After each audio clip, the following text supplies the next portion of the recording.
The opinions expressed on the following audio program are solely those of the host and the guests. Burner Podcast is an independently produced, not-for-profit show and is not associated with the Burning Man organization or its subsidiaries. The views expressed are not representative of the entire Burning Man community and are presented here for entertainment purposes only. In short, calm the fuck down. It's just a podcast. All right, episode 27. It is 243 days until the man burns. And it's 2016. Holy shit, it's a whole new year. It's just a whole new time. I don't know, it actually doesn't really mean anything, I guess. It's just this arbitrary number we designed based around our circulation and blah, blah. I don't know. I don't really have a whole lot of information about what goes into creating a year. All I know is that things are supposed to start and end, and you're supposed to make resolutions, and I was expecting this new year to start and like a bunch of new shit to happen all of a sudden. I don't know why I was expecting that. I consider myself to be a more intelligent individual than that, but obviously that was a mistake because not a whole lot changed. I feel pretty much the exact same as I did before the stroke of midnight when it became 2016. Anyway, I guess we're like a little bit closer to the technological singularity. That's the one thing I'm counting down to. That's the only thing I think about, honestly. That's when I think about years changing, all I'm waiting for is to see if Ray Kurzweil was right. If some amazing shit is going to happen by the time that comes around. But, you know, again, it'll happen so incredibly gradually that we won't even notice, because that is kind of what's happening with technology. And, you know, like your iPhone, your cell phone, your whatever, like it's not actually grafted into your skin. It's not a part of your human body yet.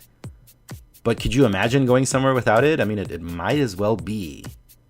So it'll just be like the next step before, you know, we're coming out of the womb and putting this piece of technology into your body. You know what? I'm blabbing on and on.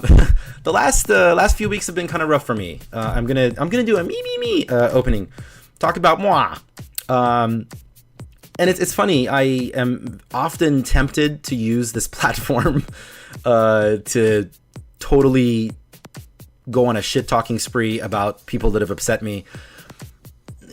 Generally, people don't upset me, and generally, I don't actually feel the overwhelming desire to do that. I'm just saying that for the sake of the intro, but it's funny, you know, to have this like massive megaphone at your fingertips, and I can see how it can be a huge temptation. Like I could be like a Mark Maron type podcaster, where I just get on there and dump all my personal stuff. That stuff kind of comes out throughout the interview, but I try really valiantly to stay as impartial as possible.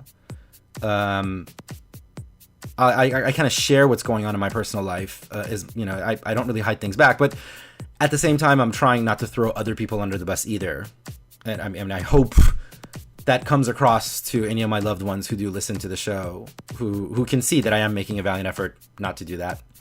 But I guess the reason that I'm bringing that up is because it is going to tie in to today's show, because some experiences that I've had in the past 3 or 4 weeks, they've hit some like really tough triggers. Some depression and anxiety has been like switched off, and not a whole lot. I mean, it's not like I'm falling apart. I'm better equipped to handle a lot of these things than I used to be. But the past 3 weeks or so have been pretty rough. And, you know, part of it is the holidays. Like the holidays, I never used to think of the holidays as kind of a tough time of year. But, you know, when I would sort of like vent to friends and family members about some of the difficulties and challenges that I've been facing in the past few weeks, that's something that they would point out, that the holidays do get challenging. I don't really know why that is. Something about the red and green lights. It's cold. People are out with their loved ones. There's a different energy in the air. It is a time of the year where, it would be nice to have a significant other to like cuddle up with at home. Then like the summer comes around and I'm like, I want to be single, or, you know, whatever. I don't know. But the last 2 or 3 weeks have been kind of rough. And thinking about the fact that it's been pretty rough made it the perfect timing for this roundtable that producer Meg has been wanting to put together for some time. She'd really been wanting to do it and waiting for the right time to present this particular idea to me for a show topic. And it is, of course, something that's very near and dear to my heart, and it's mental health.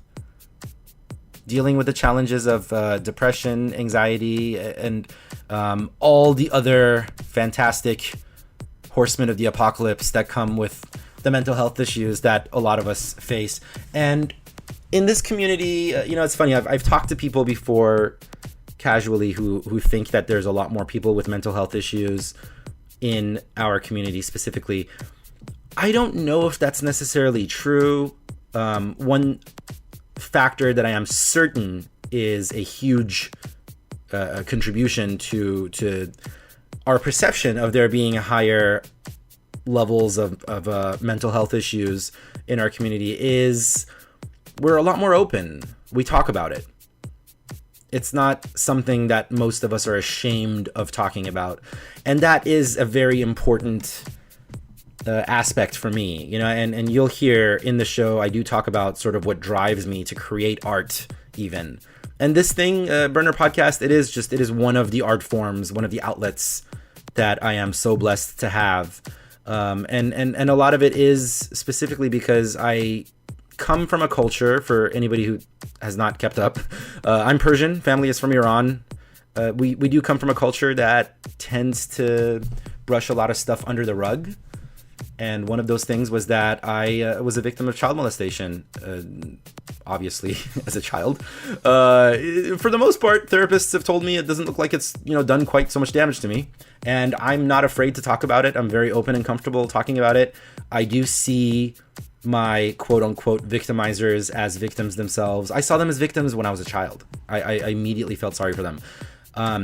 And we can get into some of that stuff in future episodes. But the long and short of it is that I do believe that being able to talk about these things is very, very important. And that is a massive driving factor for why our team does this show.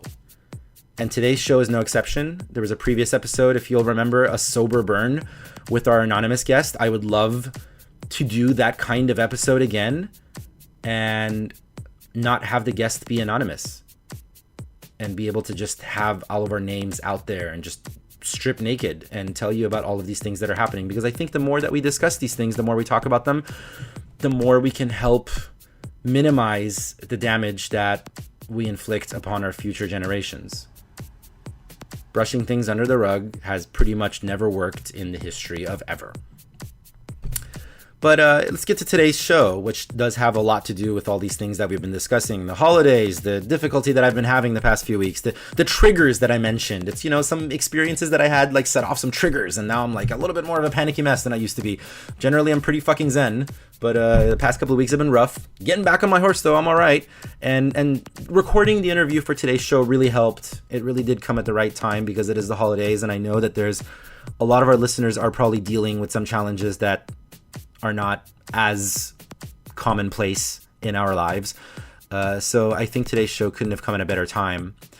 It is a conversation. I should definitely reiterate or at least iterate that this is not meant to take the place of any professional therapy that you could obtain. Definitely, if you are dealing with any sort of challenges, if you're having issues, you should seek an actual therapist. You know what, even if you're not, I always say I have yet to meet a person who could not benefit from therapy. I've yet to meet somebody out there. I mean, I'm sure they're out there somewhere. There are 7 billion people on the planet. He's out there, she's out there, I don't know, but I've never met them. Worst comes to worst, I always say it's better to go grocery shopping, when you're not hungry yet. If you go when you're hungry, it's already too late. You're going to buy a bunch of junk food. But, if you just make sure you go grocery shopping on a regular schedule, then the food will be in the fridge when you need it. And that's sort of where I'm at right now in this particular cross-section of my life. I have collected all these tools, and the challenges of the past 3 weeks, they're a lot easier to handle because I've already been through a bunch of therapy and I do meditate regularly and et cetera, et cetera. And so I was able to reach into my toolbox and pull out these wonderful this wonderful